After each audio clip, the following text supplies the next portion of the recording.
Welcome, everybody, to the Almost Awakened podcast. I'm joined by my co host, Teresa Hobbs. I'm Bill Reel. We're here to have a conversation about some things. This should be just really casual. You and I are just going to talk to each other, Teresa, and have a little fun with something or things that happened between the two of us over the last week that would give us a chance to demonstrate some things and explain some things to the audience. And with that, why don't you take us through a little story that happened between the two of us? Okay. So this kind of was sparked from this conversation that Bill and I had about a week ago. And so Bill and I we were just laying in bed, and I'd asked Bill for, some tickle touch. That's like that's my favorite thing. Can I That's just my love say, language. can I Yeah, say yeah. our love language, both of our love languages are touch. And so immediately upon dating, I'm holding your hand, I'm rubbing your arm, you're holding my hand, you're rubbing my arm. We both enjoy touch a lot, and that's our love language. And we both appreciate that the other person has that compatibility as well. That your love language is touch is beneficial to me because it's easy for me to show to make bids for connection and to accept bids of connection by both of us having that as our main love language. Yes. So, and it shows up different for both of us, right? So you like a particular type of touch, I like a particular type of touch. And so I was asking Bill to provide a particular type of touch for me. And I like, really gentle, kind of slow tickle touch is what I call it. So anyway, Cool too. uh yeah, yeah. Okay. And so we're laying there, and Bill is attempting to provide this to me. Only he's just moving so fast, like he's touching me nice and gently, but it's just like this, there's a lot of speed to it. And so I just kind of stopped him for a minute, and I said, "Can you slow that down?" And I think you said something like, "Well, I feel this thing inside when I slow it down." And so I just demonstrated. I turned towards him, and I sort of demonstrated what he was doing and what that felt like to me. And he was like, "Oh, like, okay." Like he understood it, translated to, the quickness of his touch was translating to me activation rather than calm. And so you were able to kind of stop for a second and reassess like what was going on. And so you communicated to me what you were feeling inside. And that sort of led to a spontaneous sort of somatic mindfulness experience between us. Yeah. And yeah, so I don't know if you want to sort of explain it from your side, like what that was feeling like to you. Yeah. So first off, we've had an instance in the past where I had a way of doing something. By the way, none of this is about sex or sexuality. This is all just hanging out with your partner and having a more casual, intimate touch with them. And so we had a thing in the past where I did something a certain way. It was one of my moves, uh, and you allowed that move to take place multiple times. And then eventually you were like, let's just see if you like that move, right? And Mhm. it had to do with kissing. And so you kissed me a certain way, and it was the way I kiss you, right? And it's not the way I kiss you. It was like one thing among 40 things I do, and you did it to me. By the way, the audience, I'm gonna slow down because I think like the audience can be like, "What the hell are we doing?" Okay, so in one of my moves of kissing, it wasn't pleasant for you, and so you said, "Well, hey, like let's just try a thing." This has been an inside joke for us since we first started dating because it was like day 4, and you were like, "Hey, let me kiss you this way and see if you like this move." And you did it, and I was like, "No, I don't like that move. I can see why you didn't like that move now." And so early on in our relationship, we had this mechanism whereby if you didn't enjoy something, you would say often, like, "Hey, I really want softer touch or slower touch." But also, there comes a point where you've been very good about going, like, "Hey, let me try that on you and see if you like that thing." And so we have kind of this running joke that in our relationship where we both laugh when that happens because I learn every time that what my move isn't that great. It's not the cheat code into to Teresa. So, and when she does it to me, I don't enjoy it either. So I learn in those moments that you don't like the thing done that way. So here we are touching. We're laying in bed, we're watching TV, and I'm doing this tickly touch thing. And uh, I have an energy in me that is wanting to express itself. It's more rambunctious, it's got more intensity to it. And so I'm enjoying watching television. I'm sort of, half paying attention to the touch, half paying attention to the TV. And as you pointed out, I'm not, you said soft, but maybe I am just even a tiniest bit rough. But the main thing you noted was the speed. And you've often spoke to me about wanting slower or softer touch. It just doesn't come natural to me. I have this energy inside that is just more intense, and it's part of my personality. And you'll note this, that if there's something on my mind, there's something that has to get done, I can't sit still. I have to move at a million miles an hour, and I just got to keep plugging forward. I got to keep knocking things off the list. I got to keep getting things done. And I don't have a lot of space for, like, let's just stop. Let's just be still. Let's just sit here and do nothing and be okay with the world just the way it is. Yeah, and can I interrupt you and just ask you why? Like, what's underneath all of the why you have a hard time being still? Yeah, great question. My entire adult life, from the time I was 19 years old and got married, and then had kids immediately following, and had four of them over the course of 8 years, I felt a ton of pressure to provide for the family, a ton of pressure to not miss work, to work hard, to just grind out a living so that my family could do well. And I was in a low end job. I worked in a floor covering store. I started off at 12 bucks an hour, and even after 16 years, I think I was up to 16 or 17 bucks an hour. And what that ends up meaning is that you start off at $30,000 a year, and 16 years later, you're making $42,000 a year, or whatever it is. It's not enough. And I'm paying 10% tithing. And so our family is just barely getting by. Once in a while, I have to borrow money from my parents. But I just got to work, and I've got to be concerned with putting a roof over the head and food on the table. And every week is week to week. Every month is how we're going to meet these bills. And so just the one thing I can do is I can get up every day and I can bust my ass and get shit done. And I owned a rental property and did tons of work on that myself. Lots of things that I wouldn't have wanted to do, but someone had to do it and it had to be done. And if it wasn't, then things would just get run down and broken and fall apart. And I couldn't risk that. So the way I stayed ahead of everything was just to work my ass off every day, long hours, working two jobs at one time. At one point, getting about 3 hours sleep a night for a few months. And that's the thing I can do. So I still have this energy in me that, like, if there's something that's in front of me, I got to keep moving. I got to get it done. And that has translated into how I show up even when the moment doesn't require work. I am there's a part of me that just has to keep moving, and it comes with some intensity. It comes with some uh, really high level of energy, and I don't do well to sit still. Now, if there's something to do, for instance, one of the things you do, Teresa, is this safe and sound protocol, where you play music which resonates at a certain decibel, that I don't want to say tricks the body, but gets the mind to feel into dangerous noise versus safe noise, and to begin to process uh, the sounds and things around them differently than they had before they listened to the music. And it's a path to healing. And so we've done that before, and I'll sit and just listen to this music with you, put headphones on, and we'll just sit there for 10 minutes or 20 minutes or a half an hour and listen to music. And that's great, because we're at doing a task. But if the task is no task, the task is we're just going to set everything off to the side and do nothing, and we're just going to sit here and just be with our feelings. That doesn't come real easy to me, and Yeah. maybe extremely difficult. And so I'll turn it back over to you. I'm sitting there and I'm touching you faster than you want to be touched. I'm touching you rougher than you want to be touched. Where does it go from there?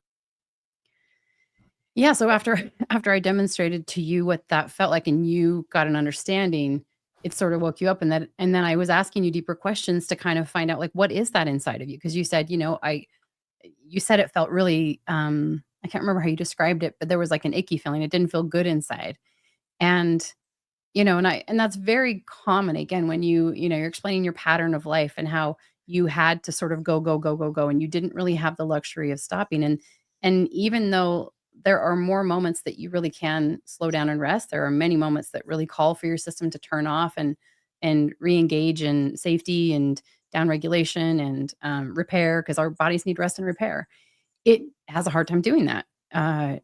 So it's still in that old pattern, and when you connect into what drives that, it's actually something on the internal sensation front for you, right? When you when you sort of excavate that a little deeper, you find that there's a feeling, a sensation in your body that feels really uncomfortable, that you're sort of moving fast and doing all this stuff to get away from. If you keep doing the thing, or you distract yourself enough, then that becomes louder than what's inside your body. So it's kind of this thing that many people, by the way, this is so common, are sort of constantly running from their internal sensations because they don't really know how to be with that. It's something that communicates to them, or that they have interpreted for a very long time as something that's very dangerous or unsettling or uncomfortable.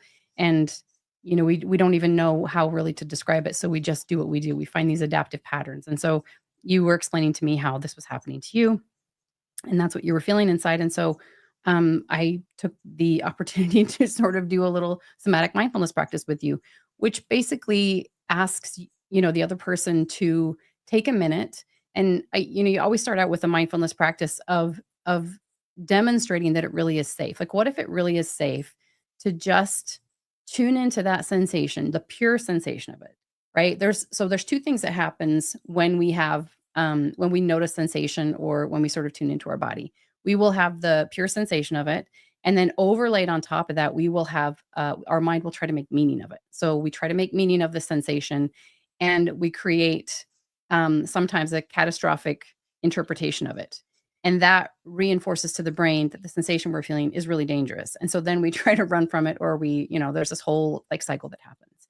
And so when we start to understand that, our brains like to make meaning of things, and they don't always get that meaning correct. A lot of times they make up catastrophic, ideas of what's happening. And what if we were to just allow the meaning we make and the judgments we make about what's going on inside to be separate, to sort of like disconnect the two, right? And what if we were to just go into the pure sensation of what we're feeling? And maybe that's a different experience. And so that's kind of what we did.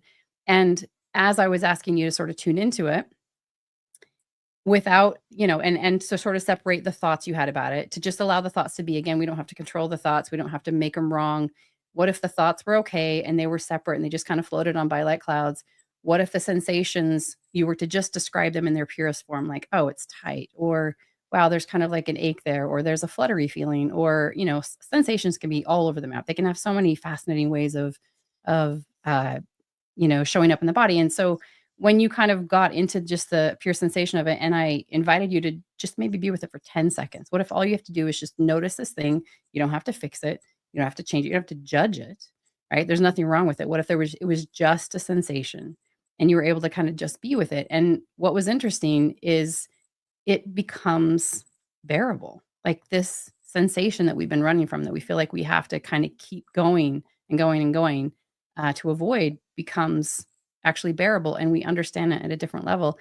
And what's also fascinating about this practice of somatic mindfulness, or mindfulness, whatever you want to call it, is that it actually allows that energy that we've held in our body, that pattern that we've been playing out over and over and over again, to start to discharge, to start to sort of come down, to deactivate.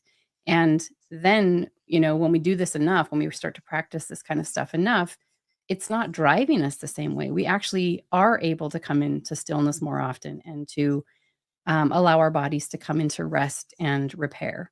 And it's a really important thing for overall health, but also just for our general sense of peace and well-being and satisfaction in life. So that was me sort of describing how it was on my end. I would love to again have you explain your side of it. Like, what was that like for you doing that practice, and what did you notice as we were kind of tuning into the pure sensation? Let me back up for just a second. So the first thing, which is kind of separate from this, but I think it's a really interesting tool. I think in lots of relationships, when your partner is doing something that is annoying or agitating to you, there's a propensity to just sort of barge in with some energy and go like, knock it off. That annoys me. Yeah. And that's not your approach. And I simply want to say to the audience that there might be of a couple of tricks we hope you learn today. One of them might be just to really because your partner may not know exactly what they're doing, and knowing that it's affecting you the way it is. And so by doing what Teresa did, which was just to say, "Hey, do you mind if you're rubbing my leg, uh, and I want to see if you like your leg rubbed this way." So you rub the other person's leg the way they're rubbing yours, and maybe for the first time ever, which is true for me, for the first time ever, they go like, "Oh, I don't like that. Is that what I'm doing? That's what I'm doing to you, isn't it? I don't like that. I bet you don't like that either." And of course you don't. So it gave me the tangible evidence of what that's like as a different kind of reminder going into the next moment where I'm rubbing your leg, not to do it that way. So first thing to the audience is, instead of sort of getting upset or angry or blowing up the way we do, maybe just ask your partner if you can touch them the way that they're touching you, and see if that keys them into them not really liking that. Often giving something or receiving something is completely different to the party giving or the party receiving.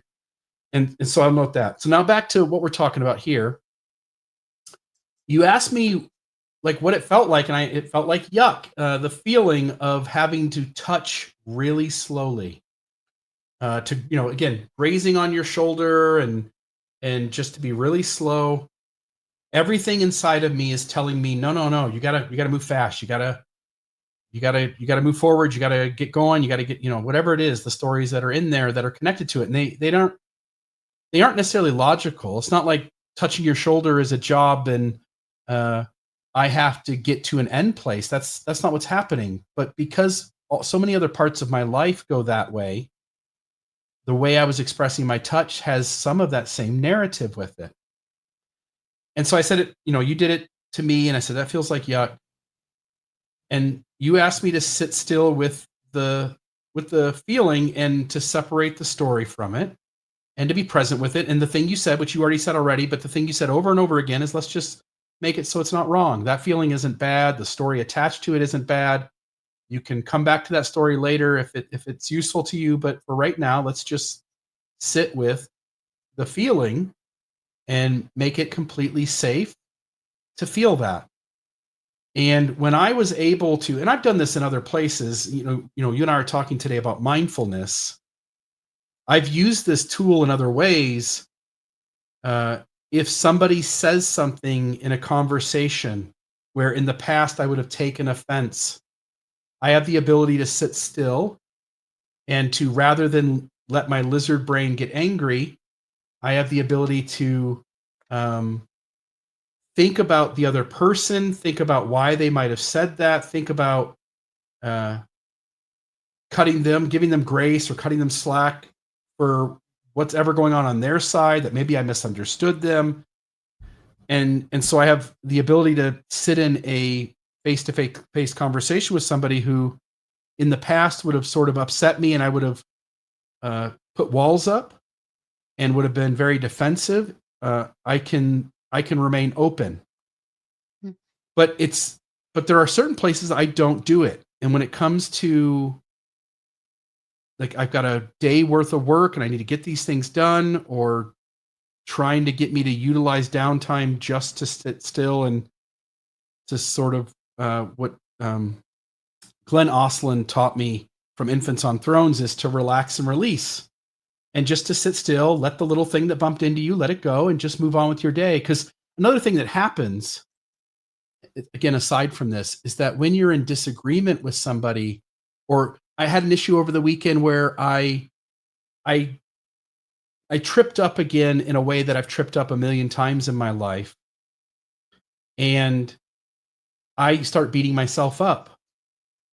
And I beat myself up for hours. I'll beat myself up for hours for having fucked that thing up and for hurting somebody or being, rude or cold or defensive or whatever. And this tool comes so handy, even in just the act of forgiving yourself. And so back to our conversation here, when I was able to separate the story of I got to keep going, I got to move, I got to, or the other story, which is this feels yucky. And if I just go like, oh, there is a feeling, and I don't have to give any labels to that feeling. I don't have to assign any story to it. You made it safe. I can come back to that later if that's useful. And I just sat with the feeling itself. And after some time, it took a few minutes, but I sort of leaned into it. I just said, like, here's a fun little game we're going to play. I took it as kind of a game. And to see if, because I know what you're good at. I know what your job is and what expertise you have in helping people do this. So I know that what you're giving is a real tool. I've used it in other ways and other things. So I also have some lived experience utilizing it as well.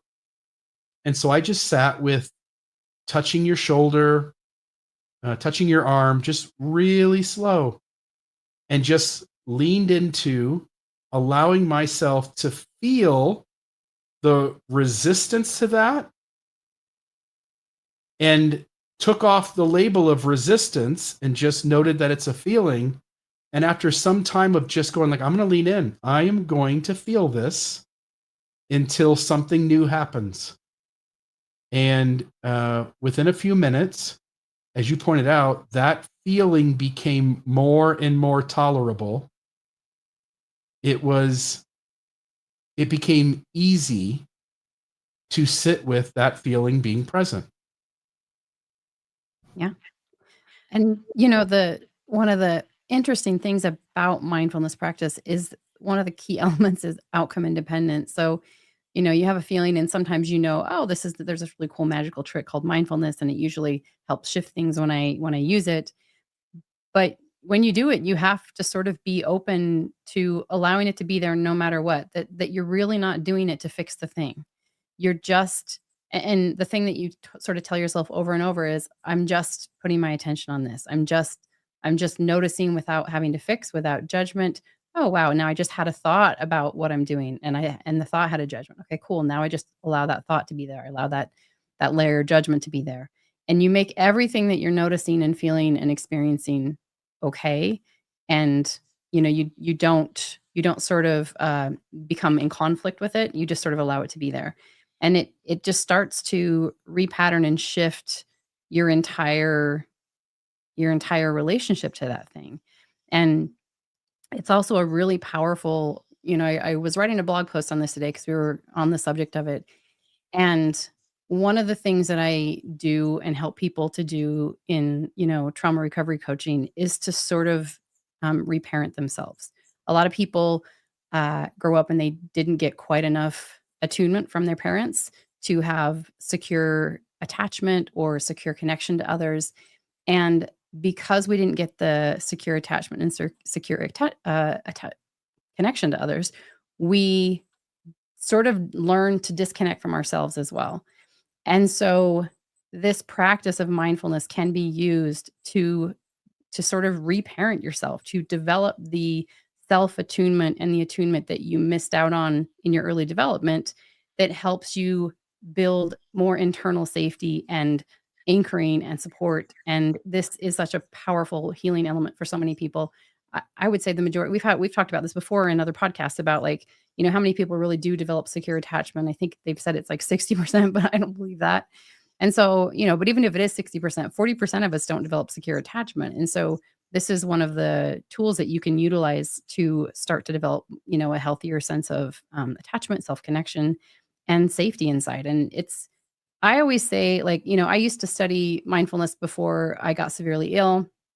I studied meditation, but I never understood it fully. I always saw it as, I basically took the end game, which was, oh, it brings you more calm.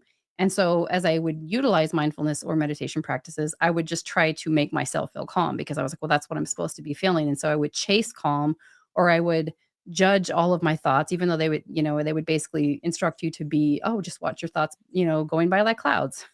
But it didn't matter if I had a thought that wasn't connected to calm. I thought the thought was wrong. And so I was really not a very good mindfulness or meditation student because I just didn't get it. And so now, as I've sort of come full circle and I've really understood the power of it, because, as I started practicing mindfulness more recently, I got to see in real time how it impacted my sensations, my symptoms, my emotions, and just just really just really understood how incredibly powerful and simple it is. It's so accessible for everyone. And yeah, and so I'm always talking about it, and people probably think I'm annoying, but it's just that powerful. So, I wanted to have this conversation today just to sort of convey it in real time how you utilize it, why it's important, why it's helpful. Um It yeah. reminds me of, like, when we sit down with a therapist, what does the therapist offer? And the therapist can offer lots of things, but what a therapist offers that I think connects to what we're talking about is a therapist offers non-judgment. Like, you say what you're doing in your life and what's going good and what's going bad, and the therapist is there to honor you being able to say it without being judged for it. And so here you are sort of dealing that with your own feelings. What would happen if I didn't judge my feelings? If I didn't have to have this story to go along with it? What if I didn't have to judge it as good or bad, as you said? I also just want to point out that there's a lot of folks who listen to things on this channel because they're going through a faith crisis, or because they've been traumatized by a religion, or because their family chose the religion over them. And so there's this fracture in their closest relationships, or at least the relationships they wish were the closest. And in the course of being part of a high demand fundamentalist religion, in the course of having that religion manipulate relationships, having that religion be dishonest with you and hide things from you, having that relationship judge you as bad or broken, it is quite natural for all of us in this space who have had parts of that journey to feel a lot of things around anything connected to that. And it could occupy large places of our mind and in our life. So there's a way that we move forward. Last night, Teresa, we were doing Mormonism Live, RFM and I. No, I'm sorry, Mormonism After Dark. And a caller called up, and his thing was, "You guys don't seem like you're angry anymore, and I'm still so damn angry. And what do you do? Like, how are you guys past it? How are you guys not angry?" And our response was, "We are still angry." I've heard RFM multiple times note that he was just boiling over something that happened in Mormonism again. And there's so many times that I get so angry about stuff that happens again. But I also communicated to him that, if you are in the club of wanting to burn it down, it will still be here when you take your last breath, and you will have spent so much of your life's energy to tear it down, and it wouldn't have actually happened, and hence you would have just wasted some of your own life force trying to bring something down that wasn't going to be. And I encouraged him to try to separate his story from his feelings and to spend some time just sitting with them. It really is the trick. This is the magic trick in this space to begin to um, dissolve these feelings from affecting you the way they do.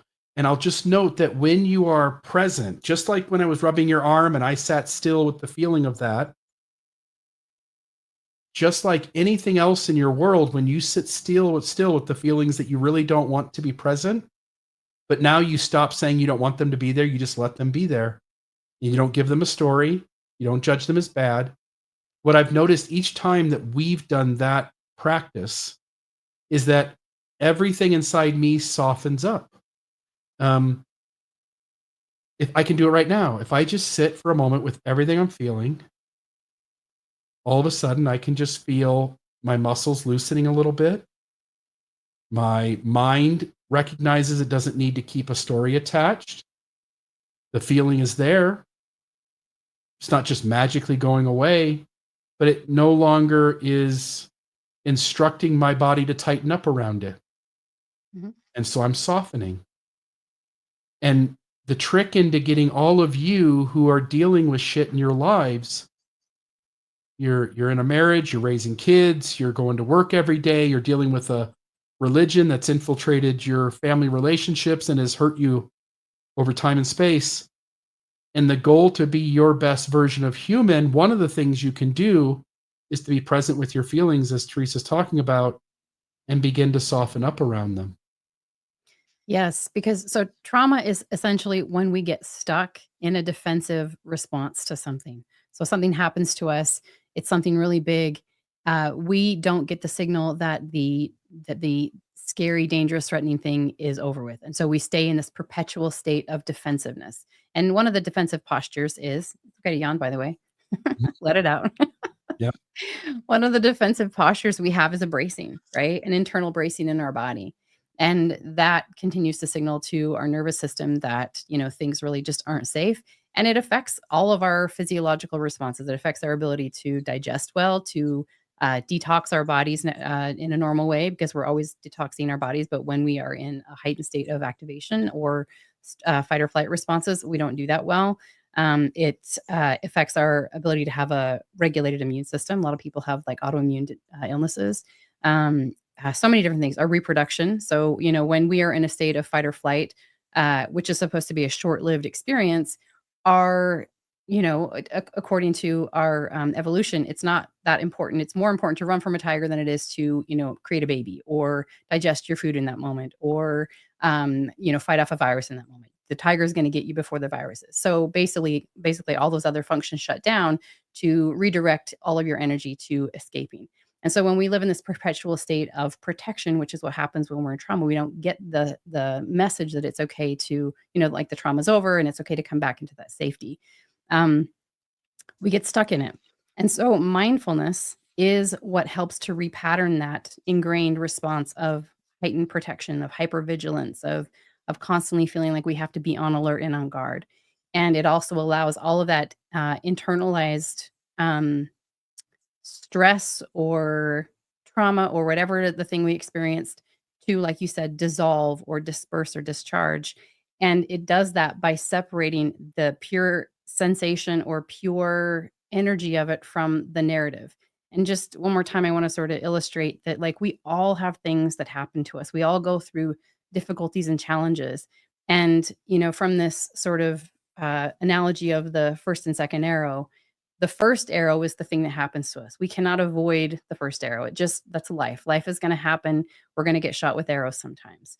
But the meaning we make of what happens to us is the second arrow. And that's what we do to ourselves. So we often shoot ourselves with a second arrow on top of the thing that's already happened to us. So mindfulness is this practice that allows us to separate that meaning making from the thing that already happened so that we can actually avoid the suffering element because it is actually, the second arrow that causes the most amount of suffering.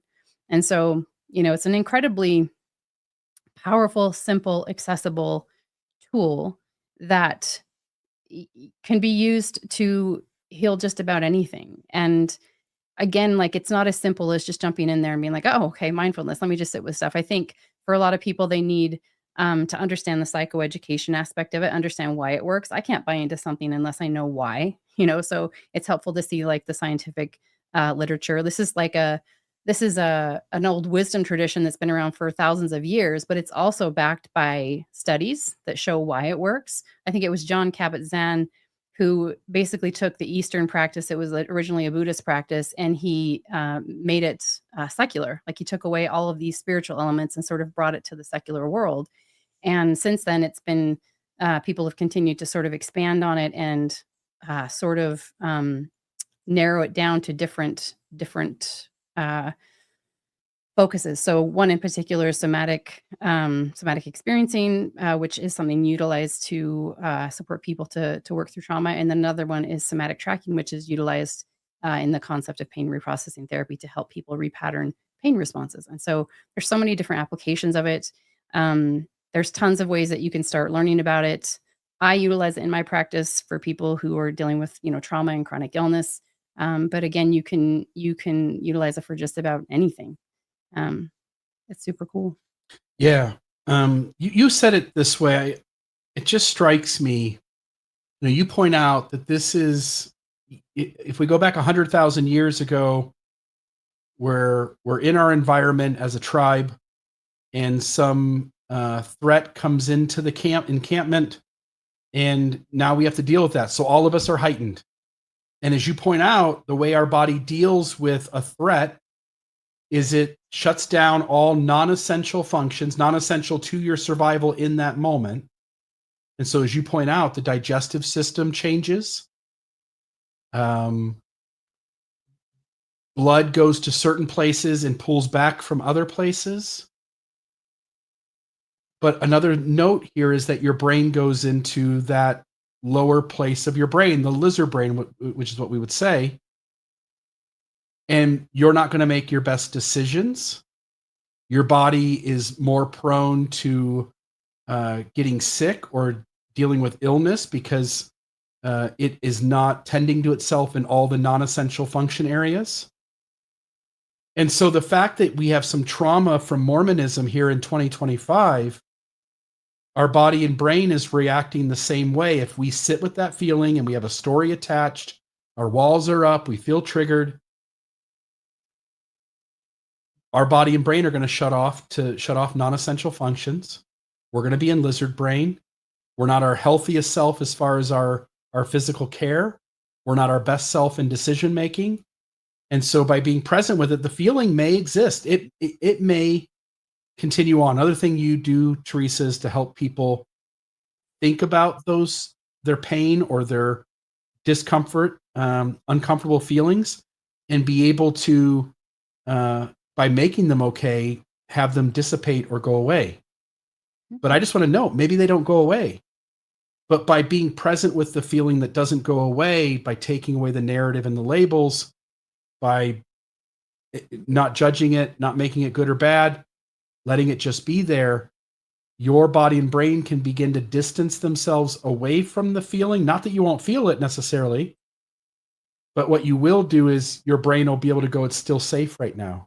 I'm feeling that Yeah. and I'm safe right now. So I can exit back out of lizard brain back into my cerebral frontal cortex and start making good decisions again. Or I can feel safe enough that my digestive system can work and soak up all the nutrients from the foods I'm eating, or whatever other little health issues that we have that might be connected to that. For the first time in a long time, our body can get these larger, consistent moments of feeling okay in the world.